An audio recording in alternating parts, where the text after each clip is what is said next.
This is a joint purpose that we need to be doing, that we feel we have to do. I remember having the ideas about composing the song cycle back in 2000, perhaps even earlier. Kollwitz was a mainstay in my life. I grew up with her pictures hanging in my home.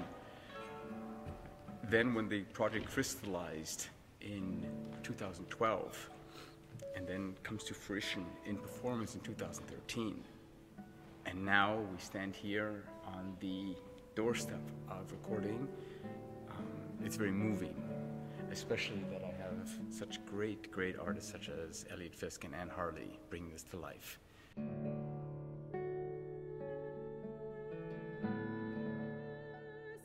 Little by little, the piece started to grow.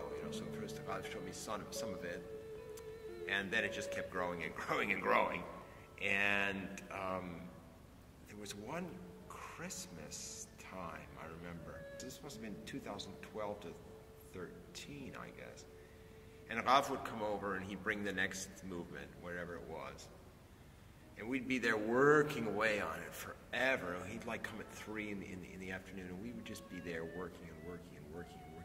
And we just completely lost all sense of time. It's unlike any other song cycle that I know of. There is nothing like it in the repertoire. And it's also a monument to Käthe Kollwitz and the things that she stood for. It starts off with a young woman kind of full of hope and innocence, and she goes through some very difficult experiences in her life, the most traumatic being the loss of her youngest son. The listener to this work is going to experience a unique synthesis of the visual, the written word, and the musical arts sort of rolled into one, and very much the embodiment of a famous German artist who lived at a particular time in history, a very turbulent time in Germany's history. One thing I want to emphasize when writing the song cycle is that when confronting and engaging with Kollwitz's art, her graphic art and her writings, is that there's nothing needing in her art. There's nothing lacking. My role as a musician, my role as a composer, is to reveal those psychological landscapes and dimensions that emanate in her art and bring them forth in the combination of sound and the word. This is very important because I don't want it to come across that there's a lack of expression, that something in these phenomenal self-portraits needs music. It's quite the opposite.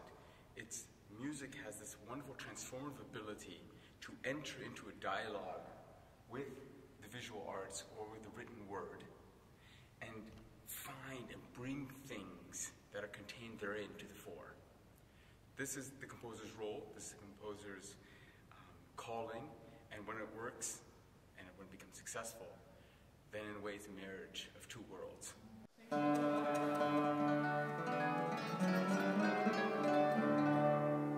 I think that's the challenge, that it makes the cycle unique, the fact that you've got one human being who's sort of taking all these portraits of herself quite unvarnished too. She's very unflinching about it. Those late portraits are, not flattering. Exactly.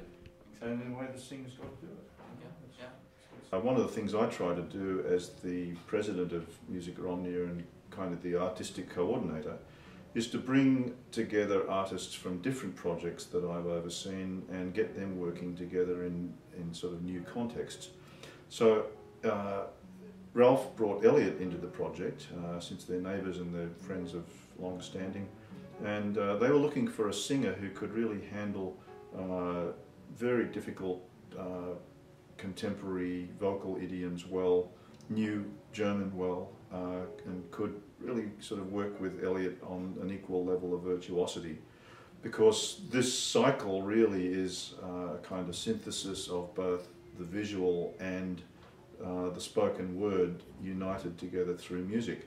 So it really required artists who've got a sort of broad vision of the arts as well as their own particular arts. So we've had a sound check, We can levels, but now this is the first real take. Yeah, this is the first. So we can. Yeah, right. Yeah, okay. Yeah, okay, all right. And if you could give us a good 10 seconds at the beginning, that'd be great. Rolling.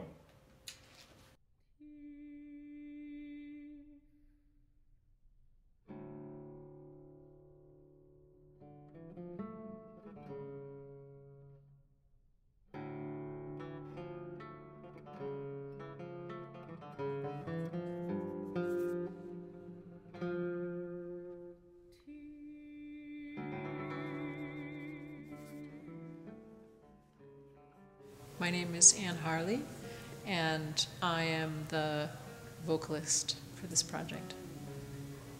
It's always a wonderful experience to come into this hall, Jordan Hall, which is known internationally as being one of the best halls in the world.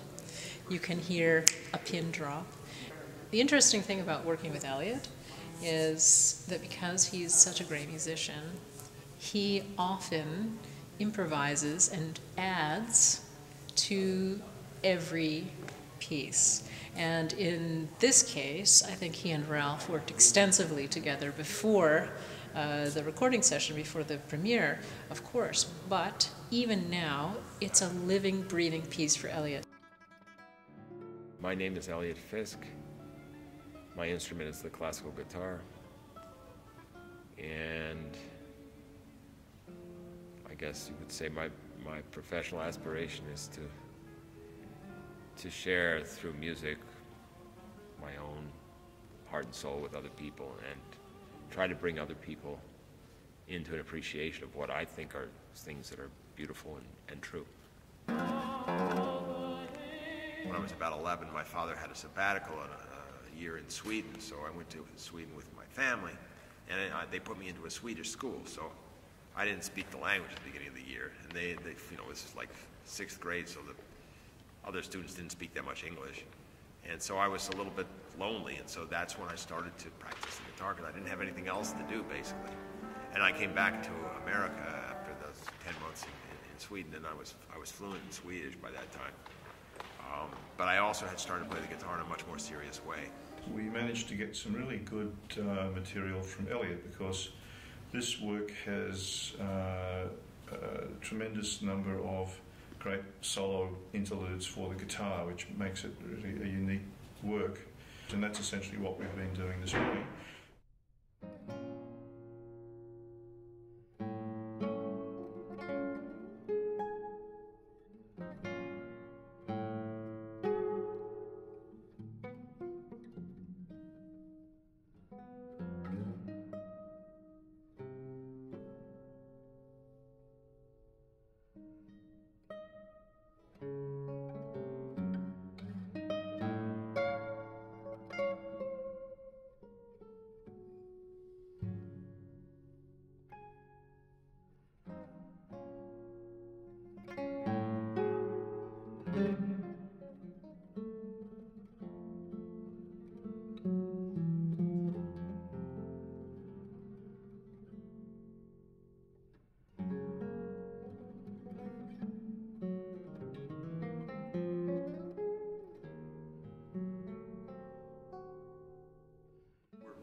Lucky to have Joel Gordon, who's a very famous recording engineer, and Peter Watchorn, who's such a great harpsichordist, forte pianist, keyboard player, organ player, who's just one of the most amazingly cultivated musical personalities. One of the aspects of being producer for Music Romnia that's been most consistent over the years actually is my work, my interaction with my engineer, Joel Gordon, who actually in many ways is a co-producer, because Joel, in addition to being a superb engineer, is also an excellent musician in his own right. So take 12 from the top, rolling.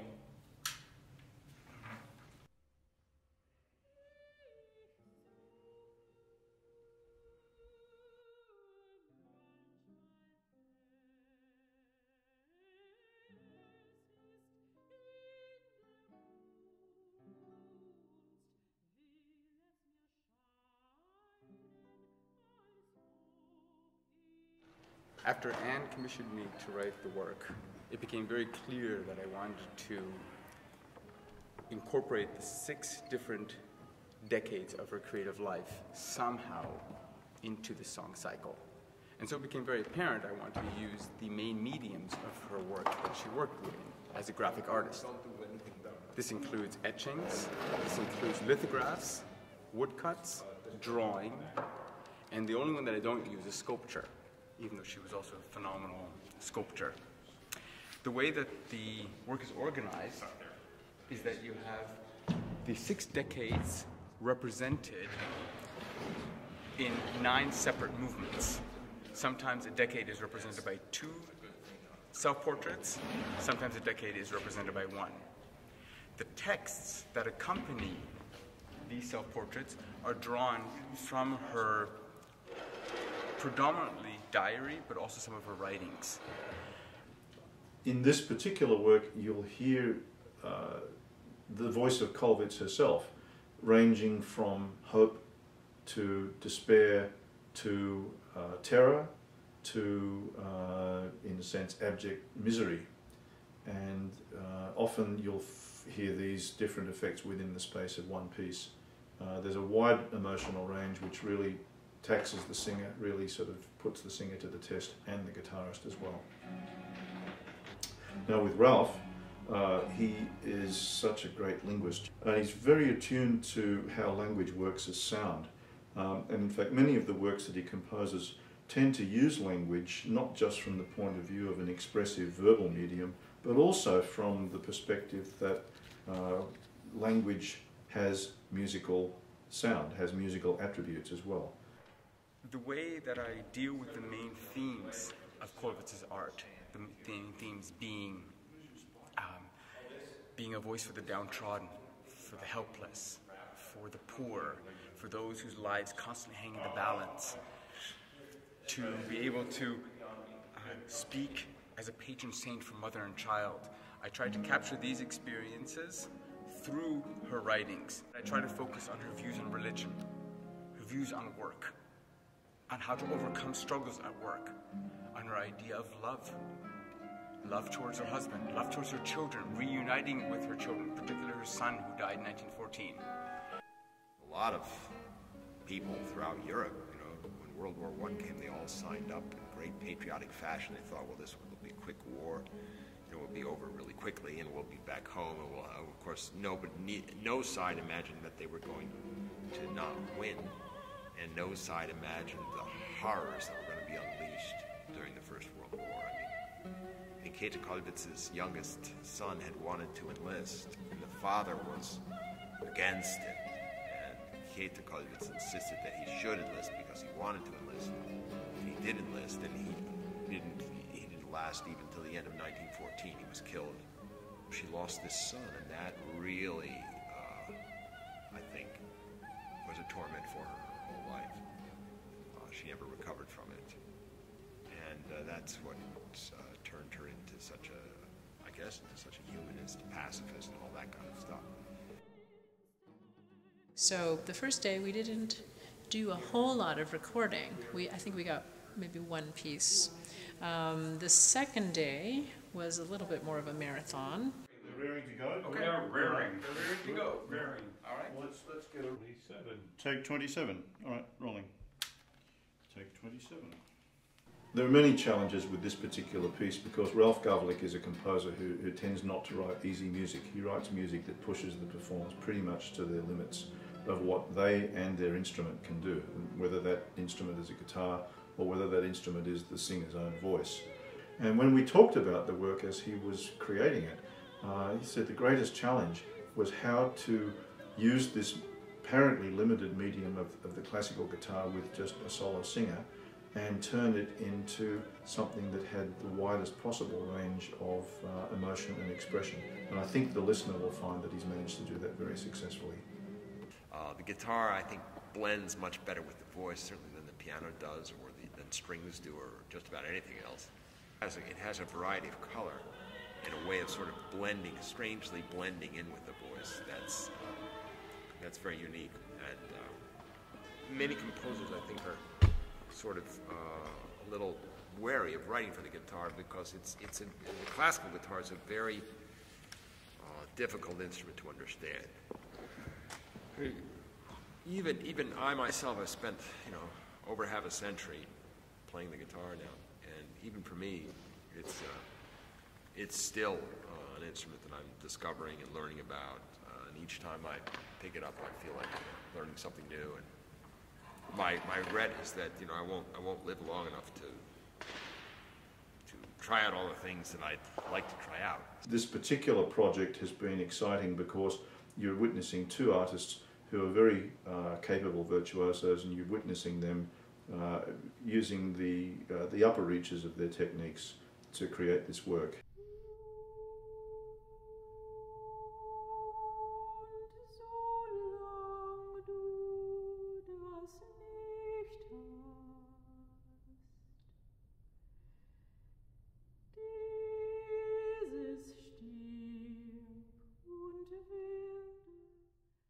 Things that are difficult for us to watch, things that are difficult for us to confront.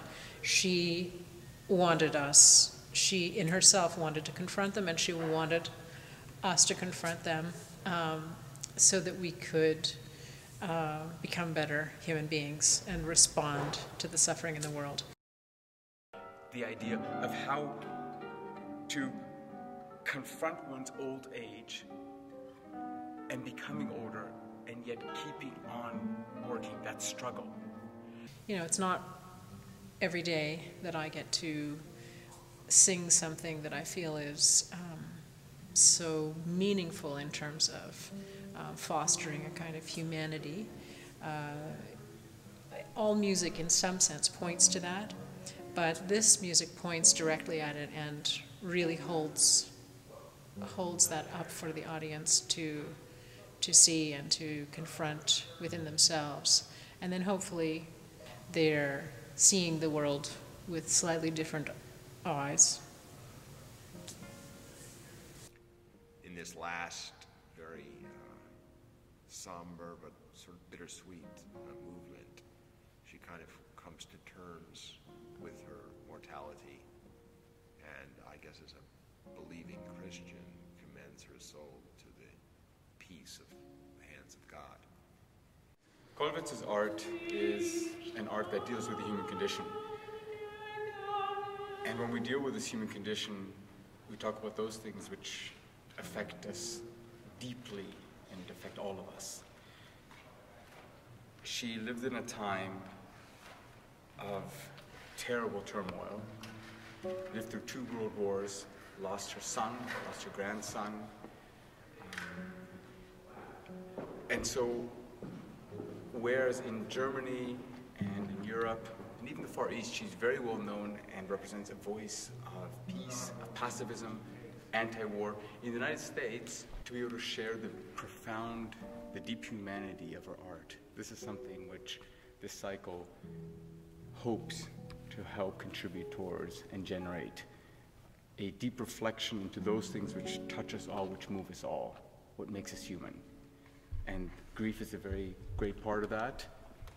How to deal with this grief, how to deal with becoming old, how to deal with work, stand still at work, not knowing where to go on, suffering, overcoming suffering. But also, very importantly, I want to get across, and this is what is so particular about Kollwitz, she's not on the ground. She doesn't live there. She's incredibly optimistic. Even though she addresses the major and the great themes of what it means to be human, she's always looking forward. And she addresses these issues head on, face on. And if this song cycle can be an invite as a vehicle of expressing this and bringing this to closer attention to the United States, then I feel that we've done her honor and done her justice and helped create a larger platform for work here in the United States.